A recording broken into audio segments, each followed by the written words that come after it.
ഇസ്ലാം, Christian, ജൂത പാരമ്പര്യങ്ങളിലുള്ള മതങ്ങളെയൊക്കെയാണ് Abrahamic religion എന്ന് പറയുന്നത്. അബ്രഹാമിൻ്റെ പിന്തുടർച്ചക്കാർ എന്ന അർത്ഥത്തിലാണ് ഈ മതങ്ങളെ അത്തരത്തിൽ അബ്രഹാമിക് റിലീജിയൻ, അബ്രഹാമിക മതങ്ങൾ എന്ന് പറയുന്നത്. എങ്ങനെയാണ് ഇവർ ഈ അബ്രഹാമിൻ്റെ പിന്തുടർച്ച അവകാശപ്പെടുന്നത്? അത് ജനിതകപരമായിട്ടുള്ള ഒരു കൈമാറ്റത്തിലൂടെയല്ല, യഥാർത്ഥത്തിൽ വംശപരമായ കൈമാറ്റത്തിലൂടെ.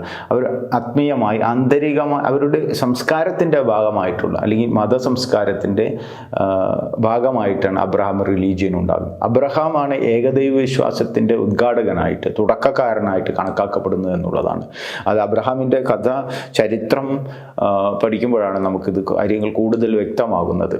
അബ്രഹാമിൻ്റെ ചരിത്രം എന്ന് പറയുന്നത് യൂഫ്രട്ടീസ്, ടൈഗ്രീസ് നദിക്കരയിലെ ഈ മെസോപ്പൊട്ടേമിയൻ സംസ്കാരത്തോടുമായി ചേർന്ന് കിടക്കുകയാണ്. അവിടെ നിന്നാണ് അബ്രഹാമിൻ്റെ തുടക്കം. ഇത് പിന്നീടാണ് ജൂതന്മാരുടെ ഒരു